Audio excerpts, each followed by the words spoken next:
Minsan, sa buhay ng isang tao, may mga pagkakamali. Subalit hindi ibig sabihin dito na natatapos ang lahat. May pag-asa. May pag-asang bumangon.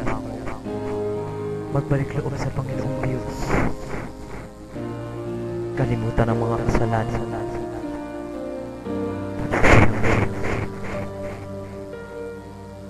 At ialay ang buhay para sa Panginoon. Siya ang nagbigay ng lahat sa atin. Siya rin ang nagbigay ng langit at lupa. Araw-araw. Gabi-gabi sa buhay. Andyan siya. Umaga ba ay umaalala sa atin. Kaya sana, huwag natin malilimutan ang isang bagay. Pasalamatan natin ang Panginoong Diyos sa lahat ng tulong niya sa atin, sa mga biyaya, sa mga pagpapala, lalo tingin sa buhay at lakas. Iginawa niya sa atin ang lahat, maging ang kanyang nag-iisang anak, ang Panginoong Hesus. Ibinigay ang kanyang buhay para sa iglesia. Huwag natin sasayangin ang pribilehiyo nito, kapatid. Iglesia ni Cristo. Ngayon hanggang kamatayan. Huwag kayong ihinto. Huwag kayong ihinto. Manatili tayong lumos. Maglilingkod ng tapat sa Kanya. Hindi natin iilit ang ating pagpapalala. Ang Diyos ay nagbiyaya para tayo alalayan.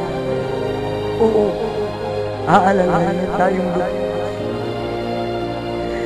Magsipag-sapat kayo sa inyong mga tungkol.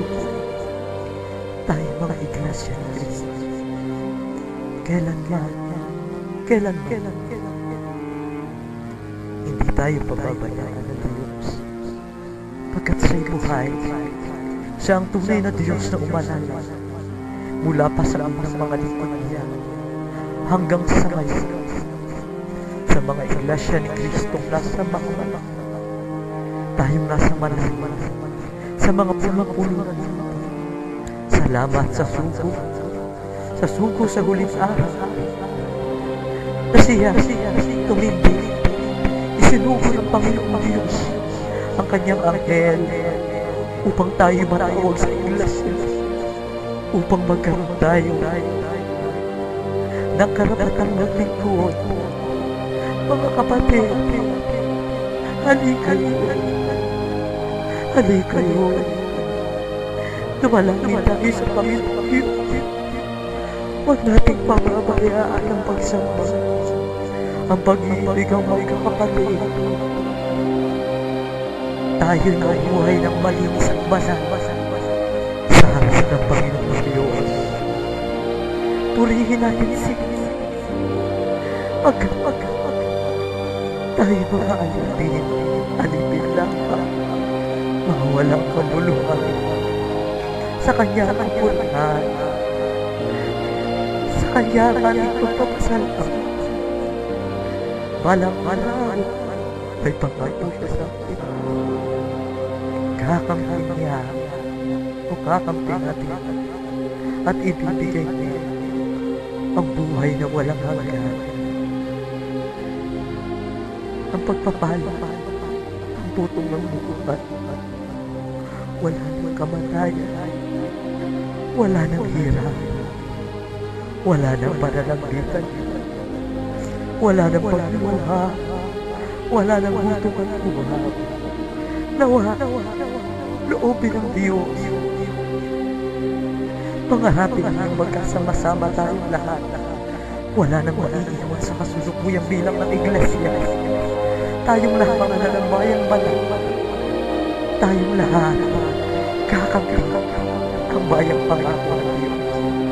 Maging ang ating mga magulang, ang ating mga kapatid, ang ating mga anak, ang ating mga apo, ang mga kaibigan natin, kamag-anak. Gayun din kung meron man na hindi pa kaalim sa iglesia, ipanalangin niyo sila. Tatawagin ang Diyos. magsakapalit tayong lahat upang sa ganon, kung saan tayo nagkasama-sama dito, kung paano tayo nagkasama-sama, magkasama-sama dito bayang panal, magkasama-sama sa bayang panal. Lumalaman tayo sa Diyos. Ngayon, bukas, at magpakailanman, iaalay ko ang aking buhay para sa Diyos. Nawa, kayong lahat, tayong lahat, sa Diyos Christ, magpakailanman. Amen. Amen.